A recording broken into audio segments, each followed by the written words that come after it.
ನಮಸ್ಕಾರ ಸ್ನೇಹಿತರೆ, ಮಸ್ತ್ ಮಗ ಚಾನೆಲ್ನ ಲೀಡರ್ ಸರಣಿಗೆ ಸ್ವಾಗತ. ನಾನು ಅಮರ್ ಪ್ರಸಾದ್. ಇರಾನ್ನಲ್ಲಿ ಅಮೆರಿಕ ಇಸ್ರೇಲ್ ಇಬ್ರು ಸೇರಿಕೊಂಡು ಯುದ್ಧ ಮಾಡಿದ್ದು, ಅಣು ಕೇಂದ್ರಗಳನ್ನ ಧ್ವಂಸ ಮಾಡಿದ್ದು, ಅಣು ವಿಜ್ಞಾನಿಗಳನ್ನ ಹತ್ಯೆ ಮಾಡಿದ್ದು ನಿಮಗೆ ಗೊತ್ತು. ಅವ್ರು ಇವತ್ತಿಗೂ ಕೂಡ ಇರಾನ್ನ ಮೇಲೊಂದು ಕಣ್ಣಿಟ್ಕೊಂಡು ಕೂತಿದ್ದಾರೆ. ಭೂಮಿ ಅಡಿಗಡೆ ನಾಶ ಆಗಿ ಮಣ್ಣು ಸೇರಿರೋ ಯುರೇನಿಯಂ ಅನ್ನ ಕೂಡ ಎತ್ಕೊಂಡ್ಬರ್ಬೇಕು ಅಂತ ಅಮೆರಿಕ ಪ್ಲಾನ್ ಮಾಡ್ತಾ ಇದೆ. ಆದರೆ ಇಂಥ ಟೈಮ್ನಲ್ಲಿ ಇರಾನ್ ಅಣು ವಿಜ್ಞಾನಿಗಳನ್ನ ಇಸ್ರೇಲ್ ಹೊಡಿತು, ಅಮೆರಿಕ ಹೊಡಿತು ಅನ್ನೋ ಚರ್ಚೆ ನಡೆಯೋ ಟೈಮ್ನಲ್ಲಿ ತುಂಬ ಜನ ನಮ್ಮಲ್ಲೂ ಕೂಡ ಒಬ್ಬ ಮಹಾನ್ ವ್ಯಕ್ತಿ ಬಗ್ಗೆ ಪದೇ ಪದೇ ಚರ್ಚೆ ಮಾಡ್ತಾರೆ. ಭಾರತದಲ್ಲೂ ಕೂಡ ಅಮೆರಿಕನೇ ಭಾರತದ ಆ ಮಹಾನ್ ವಿಜ್ಞಾನಿಯನ್ನ ಮುಗಿಸ್ತು ಅಂತ ಆರೋಪಗಳನ್ನು ಮಾಡ್ತಾರೆ. ಅವರೇ ಹೋಮಿ ಭಾಭಾ ಜಹಾಂಗೀರ್. ಈಗ ಕಲ್ಪಕಂನಲ್ಲಿ ತಮಿಳುನಾಡಿನಲ್ಲಿ ಭಾರತ ಮಾಡಿದ ನ್ಯೂಕ್ಲಿಯರ್ ಸಾಧನೆಗೆ ಇಡೀ ಜಗತ್ತು ಅಪ್ರಿಷಿಯೇಟ್ ಮಾಡ್ತಲ್ಲ. ಫಾಸ್ಟ್ ಬ್ರೀಡರ್, ಸ್ಟೇಜ್ 2 ಅಚೀವ್ ಮಾಡಿದ್ವಿ ನಾವು ಅಂತ. ಅಮೆರಿಕ ಜಪಾನ್ಗೂ ಮಾಡೋದನ್ನು ನಮ್ಮ ವಿಜ್ಞಾನಿಗಳು ಮಾಡಿ ಫೈನಲಿ ತೋರಿಸಿದ್ರು. ಭಾಭಾ ಅವತ್ತು ಕನಸು ಕಂಡಿದ್ದನ್ನು 1950s ಕಂಡಿದ್ದ ಕನಸನ್ನು ಇವಾಗ ನಮಗೆ ಸಾಧಿಸ್ಲಿಕ್ಕೆ ಸಾಧ್ಯ ಆಯಿತು, ಕಷ್ಟಪಟ್ಟು ಮಾಡಿದ್ವಿ ಅಂಥೇಳಿ. ಇಂಥ ಟೈಮ್ನಲ್ಲಿ ಹೋಮಿ ಭಾಭಾ ಅವ್ರ ಬಗ್ಗೆ ನಾವು ಪೂರ್ತಿ ತಿಳ್ಕೊಂಡಿಲ್ಲ ಅಂದರೆ ಹೇಗೆ ಹೇಳಿ? ಹೋಮಿ ಭಾಭಾ ಜಹಾಂಗೀರ್ ಬರೀ ವಿಜ್ಞಾನಿ ಮಾತ್ರ ಅಲ್ಲ, ಅಪ್ಪಟ ದೇಶ ಪ್ರೇಮಿ. ಬಾಬಾಜಿ ಬಾಬಾ ಅಲ್ಲ ಇವರು, ಭಾಭಾ. ಸ್ನೇಹಿತರೆ, ಇವರು 18 ತಿಂಗಳಲ್ಲಿ ಅಣುಬಾಂಬ್ ಮಾಡಿಕೊಡ್ತೀನಿ ಅಂತ ಹೇಳಿ ಘೋಷಣೆ ಮಾಡಿದ್ರು ಅವತ್ತೇ. ನಿಮಗೆ ಆಶ್ಚರ್ಯ ಆಗ್ಬೋದು. ಹಾಗಿದ್ರೆ ಇವರ ಸ್ಟೋರಿ ಏನು? ಇವರಿಗೂ ನಮ್ಮ ರಾಜ್ಯಕ್ಕೆ ಇರೋ ನಂಟೇನು? ವಿಮಾನದಲ್ಲಿ ಹೋಗ್ತಿರುವಾಗಲೇ ಅಮೆರಿಕ ಇವ್ರನ್ನ ಮುಗಿಸ್ಬಿಡ್ತಾ.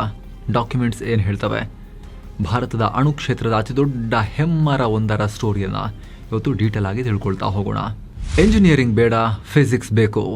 ಸ್ನೇಹಿತರೆ, ಹೋಮಿ ಭಾಭಾ ಜಹಾಂಗೀರ್ ಅವರ ಸ್ಟೋರಿ ಶುರುವಾಗೋದು 1909 ಅಕ್ಟೋಬರ್ 30ರಲ್ಲಿ ಮುಂಬೈನ ಅತಿ ಶ್ರೀಮಂತ ಪಾರ್ಸಿ ಕುಟುಂಬದಲ್ಲಿ ಹೋಮಿ ಅವರು ಜನಿಸಿದ್ರು.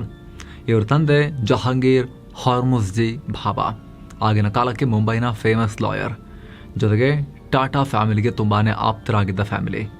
ಇವ್ರ ತಾತ ಆ ಕಾಲದಲ್ಲೇ ಶಿಕ್ಷಣ ತಜ್ಞರಾಗಿದ್ದರು. ಆವತ್ತಿನ ನಮ್ಮ ಮೈಸೂರು ರಾಜ್ಯದಲ್ಲಿ ಎಜುಕೇಷನ್ ಡಿಪಾರ್ಟ್ಮೆಂಟಲ್ಲಿ ಇನ್ಸ್ಪೆಕ್ಟರ್ ಜನರಲ್ ಆಗಿ ಕೆಲಸ ಮಾಡಿದ್ರು. ಇನ್ನು ಹೋಮಿ ಭಾಭಾ ಅವರ ಅಪ್ಪಂಗೆ ಮಗ ಒಬ್ಬ ದೊಡ್ಡ ಮೆಕ್ಯಾನಿಕಲ್ ಇಂಜಿನಿಯರ್ ಆಗಬೇಕು, ದೊಡ್ಡ ಫ್ಯಾಕ್ಟ್ರಿಯನ್ನು ರನ್ ಮಾಡಬೇಕು ಅನ್ನೋ ಆಸೆ ಇತ್ತು. ಅದಕ್ಕೆ ಅಂತಾನೆ ಇವ್ರನ್ನ ಇಂಗ್ಲೆಂಡ್ನ ಕೇಂಬ್ರಿಡ್ಜ್ ಯೂನಿವರ್ಸಿಟಿಯ ಗಾನ್ವಿಲ್ ಆ್ಯಂಡ್ KS ಕಾಲೇಜ್ಗೆ ಓದೋಕ್ಕೆ ಕಳಿಸಿದ್ರು. ಆದರೆ ಈ ಹುಡುಗಂಗೆ ಮಷಿನ್ಗಳಿಗಿಂತ ಮ್ಯಾಥಮೆಟಿಕ್ಸ್ ಮತ್ತು ಥಿಯರಿಟಿಕಲ್ ಫಿಸಿಕ್ಸ್ ಮೇಲೆ ಸಿಕ್ಕಾಪಟ್ಟೆ ಆಸಕ್ತಿ ಇತ್ತು. ಅಲ್ಲಿಗೆ ಹೋದ್ಮೇಲೆ ತನಗೆ ಇಂಜಿನಿಯರಿಂಗ್ ಇಷ್ಟ ಇಲ್ಲ, ತಲೆಗೆ ಹಚ್ತಾ ಇಲ್ಲ ಅಂಥೇಳಿ ಅದನ್ನು ಡ್ರಾಪ್ ಮಾಡಿದ್ರು. ಅಪ್ಪಂಗೆ ಒಂದು ಲೆಟರ್ ಬರೆದ್ರು, ಆಗ್ತಾ ಇಲ್ಲ, ಫಿಸಿಕ್ಸ್ ನನ್ನ ಲೈನಪ್ಪ, ನನಗೆ ಇಂಜಿನಿಯರಿಂಗ್ ಬೇಡ ಅಂದರು.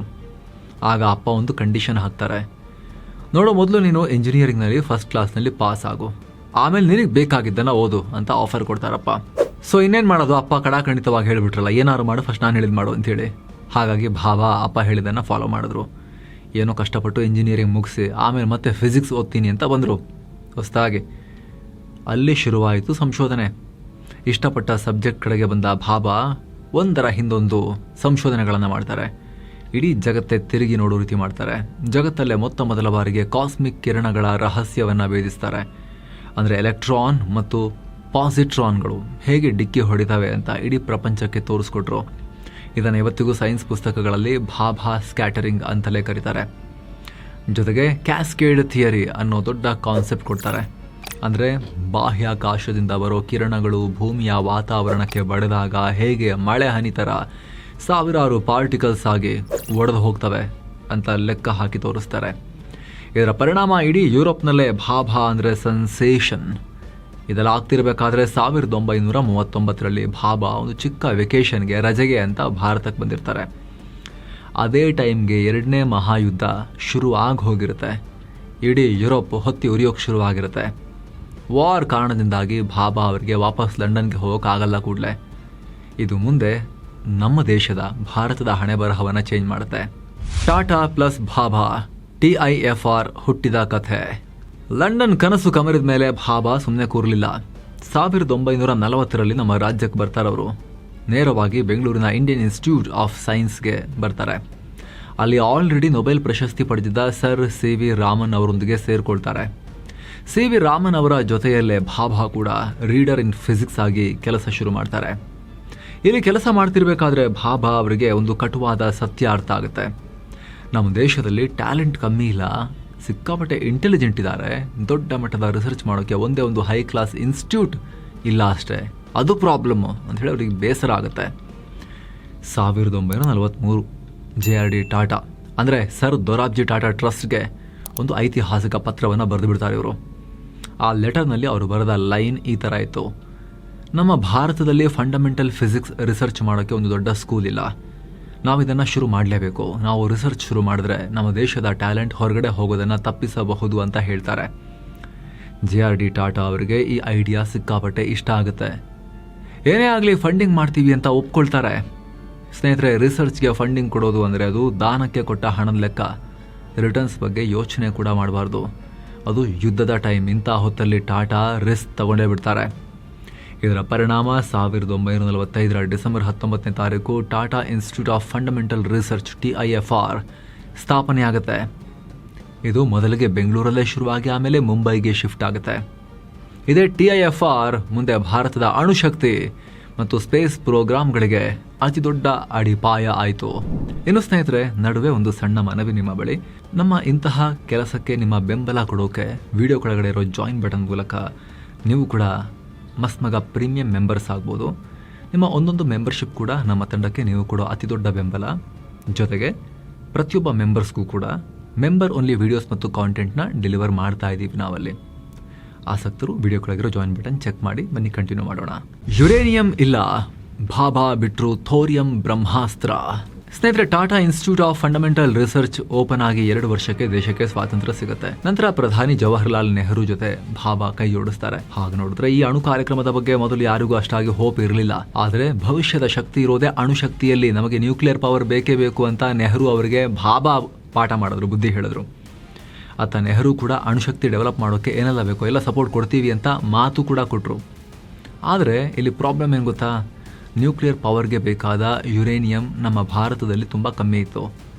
ಬೇರೆ ದೇಶಗಳು ನಮಗೆ ಯುರೇನಿಯಂ ಕೊಡೋಕೆ ರೆಡಿ ಇರಲಿಲ್ಲ.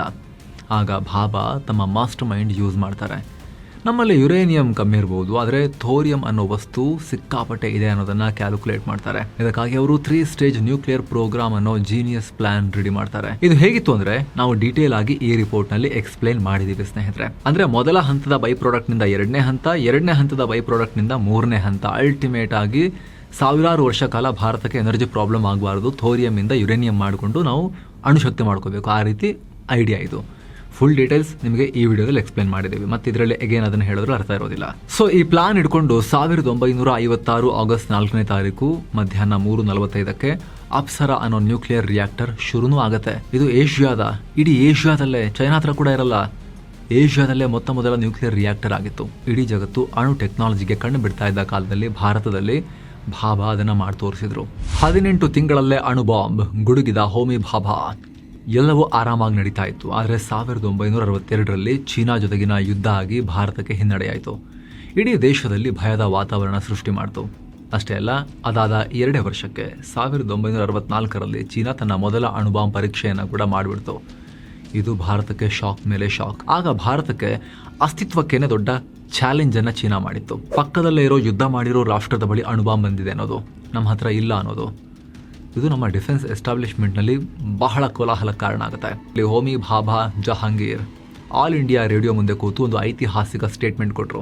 ಅವ್ರು ಹೇಳಿದಷ್ಟೇ, ನಮ್ಮ ದೇಶದ ಮೇಲೆ ಯಾರಾದರೂ ದೊಡ್ಡ ಶತ್ರು ಅಟ್ಯಾಕ್ ಮಾಡಿದ್ರೆ ಅದನ್ನು ತಡೆಯೋಕೆ ನಮ್ಮ ಹತ್ರ ನ್ಯೂಕ್ಲಿಯರ್ ಪವರ್ ಇರಲೇಬೇಕು. ಪರಮಾಣು ಅಸ್ತ್ರಗಳಿದ್ರೆ ಮಾತ್ರ ಬಲಿಷ್ಠ ಶತ್ರುಗಳಿಂದ ನಮ್ಮನ್ನು ನಾವು ಕಾಪಾಡ್ಕೊಳ್ಳೋಕ್ಕಾಗತ್ತೆ ಅನ್ನೋದನ್ನು ಓಪನ್ ಆಗಿ ಹೇಳಿದ್ರು. Top nuclear scientist of the country ರೇಡಿಯೋದಲ್ಲಿ ಬಂದು ಹೇಳಿದ್ರು. ಇವಾಗ ಟಿವಿಲಿ ಬಂದು ಹೇಳಿದ್ರೆ ಹೆಂಗಿರುತ್ತೆ ಹಾಗೆ ಅಂತ ಅನ್ಕೊಳ್ಳಿ. ಅಷ್ಟು ಮಾತ್ರ ಅಲ್ಲ, ಅದಾದ್ಮೇಲೆ ಏನು ಹೇಳಿದ್ರು ಗೊತ್ತಾ? ಅದು ಇನ್ನೂ ಜಗತ್ತನ್ನ ಬೆಚ್ಚಿ ಬೀಳಿಸ್ತು. ಭಾರತ ಸರ್ಕಾರ ನನಗೆ ಗ್ರೀನ್ ಸಿಗ್ನಲ್ ಕೊಟ್ಟರೆ ಸಾಕು, ಬರೀ 18 ತಿಂಗಳಲ್ಲಿ ನಾನು ಭಾರತಕ್ಕೆ ಆಟಮ್ ಬಾಂಬ್ ಮಾಡಿಕೊಡ್ತೀನಿ ಅಂತ ಪ್ರಾಮಿಸ್ ಮಾಡಿದ್ರು ನೇರವಾಗಿ ಭಾಭಾ. ಅಮೆರಿಕಗೂ ಆತಂಕ ಹುಟ್ಟು ಹಾಕ್ತು ಆ ಮಾತು. ಅಫ್ಕೋರ್ಸ್ ಅಮೆರಿಕ ಇದ್ರ ಬಗ್ಗೆ ಬಹಿರಂಗವಾಗಿ ಏನೂ ಮಾತಾಡಲಿಲ್ಲ, ಆದರೆ ರಹಸ್ಯ ದಾಖಲೆಗಳಲ್ಲಿ CIA ಅಧಿಕಾರಿಗಳು ಇದ್ರ ಬಗ್ಗೆ ಆತಂಕ ಹೊರ ಹಾಕಿದ್ರು ಅಂತ ಉಲ್ಲೇಖ ಇದೆ. ಭಾರತ ಸೋವಿಯತ್ ರಷ್ಯಾ ಜೊತೆಗೆ ಚೆನ್ನಾಗಿದೆ, ಅವರು ಕೂಡ ಅಣುಬಾಂಬ್ ಮಾಡಿಕೊಂಡ್ರೆ ನಮಗೆ ಪ್ರಾಬ್ಲಮ್ ಆಗ್ಬೋದು ಅಂತ ಹೇಳಿದರು. ಅಷ್ಟೇ ಅಲ್ಲ, ಹೋಮಿ ಭಾಭಾ ಅವ್ರನ್ನ ಆ CIA ಆಫೀಸರ್ ಅಪಾಯಕಾರಿ ವ್ಯಕ್ತಿ ಅಂತಲೂ ಕರೆದಿದ್ರು. ಅಲ್ಲದೆ ಬ್ರಿಟನ್ಗೂ ಟೆನ್ಷನ್ ಆಯಿತು. ಭಾರತದ ನ್ಯೂಕ್ಲಿಯರ್ ಪ್ರೋಗ್ರಾಮ್ ಎಲ್ಲಿವರೆಗೂ ಬಂದಿದೆ ಅಂತ ಹೇಳಿ ಕೆದಕಿ ಹುಡುಕಿ ರಿಪೋರ್ಟ್ಗಳನ್ನು ಮಾಡೋಕೆ ಶುರು ಮಾಡಿದ್ರು. ಅದಾದ ಕೆಲವೇ ದಿನಗಳಲ್ಲಿ ಭಾರತದಲ್ಲಿ ದೊಡ್ಡ ದುರಂತ ಆಗೋಯ್ತು.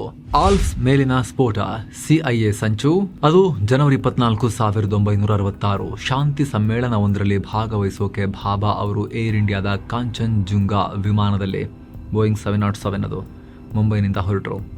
ಜಿನೆವಾ ಕಡೆಗೆ ಹೋಗ್ತಾ ಇದ್ದ ಆ ವಿಮಾನ ಆರಾಮಾಗಿ ಟೇಕ್ ಆಫ್ ಆಗಿತ್ತು, ಯಾವುದೇ ಸಮಸ್ಯೆ ಕೂಡ ಇಲ್ಲದೆ ಅದು ಹೋಗ್ತಾ ಇತ್ತು. ಆದರೆ ಫ್ರಾನ್ಸ್ನ ಆಲ್ಪ್ಸ್ ಪರ್ವತದ ಮೌಂಟ್ ಬ್ಲಾಂಕ್ ಅನ್ನೋ ಜಾಗದ ಹತ್ತಿರ ಹೋಗ್ತಿದ್ದ ಹಾಗೆ ದಿಢೀರಂತ ಸ್ಫೋಟಗೊಂಡು ನಾಶ ಆಗೋಯ್ತು. ಅಫಿಷಿಯಲ್ ರಿಪೋರ್ಟ್ಸ್ ಪ್ರಕಾರ ಪೈಲಟ್ ಮಾಡಿದ ನ್ಯಾವಿಗೇಷನ್ ಮಿಸ್ಟೇಕ್ ಮತ್ತು ಕೆಟ್ಟ ಹವಾಮಾನದಿಂದ ಪರ್ವತಕ್ಕೆ ಡಿಕ್ಕಿ ಹೊಡೆದು ಪತನ ಆಯಿತು ಅಂತ ಹೇಳ್ತಾರೆ. ಇಂದಿರಾ ಗಾಂಧಿ ಕೂಡ ಇದು ದೇಶಕ್ಕೆ ಬಿದ್ದ ಅತಿ ದೊಡ್ಡ ಹೊಡೆತ ಅಂತ ಬೇಸರ ವ್ಯಕ್ತಪಡಿಸಿದ್ರು. ಆದರೆ ಇದರ ಹಿಂದೆ ಸಾಕಷ್ಟು ಆರೋಪಗಳು ಬಂದವು. ಅದರಲ್ಲೂ ಪತ್ರಕರ್ತ ಗ್ರೆಗೋರಿ ಡಗ್ಲಾಸ್ ಅನ್ನೋರು ಇದು ಅಮೆರಿಕ ಮಾಡಿದ ಕೊಲೆ ಅಂತ ಹೇಳಿದ್ರು. ಅವರು ಕಾನ್ವರ್ಸೇಷನ್ಸ್ ವಿತ್ ದ ಕ್ರೋ ಅನ್ನೋ ಒಂದು ಪುಸ್ತಕವನ್ನು ಬರೆದ್ರು, ಕಾಗೆಗಳೊಂದಿಗೆ ಸಂಭಾಷಣೆ ಅಂತ. ಅದರಲ್ಲಿ ಅಮೆರಿಕದ CIA ಮಾಜಿ ಅಧಿಕಾರಿ ರಾಬರ್ಟ್ ಕ್ರೌಲೆ ಕೊಟ್ಟಿದ್ದ ಒಂದು ಹೇಳಿಕೆಯನ್ನು ಉಲ್ಲೇಖ ಮಾಡಿದ್ದಾರೆ. ಆ CIA ಅಧಿಕಾರಿ ಬಾಯ್ಬಿಟ್ಟಿದ್ದೇನೆಂದು ಹೇಳಿದ್ರೆ, ಭಾರತದ ನ್ಯೂಕ್ಲಿಯರ್ ಪ್ರೋಗ್ರಾಮ್ನ ತಡೆಯೋಕೆ ನಾವೇ ಆ ವಿಮಾನದಲ್ಲಿ ಅದರ ಕಾರ್ಗೋದಲ್ಲಿ ಒಂದು ಬಾಂಬ್ ಬಿಟ್ಟು ಸ್ಫೋಟ ಮಾಡಿಸಿದ್ವಿ.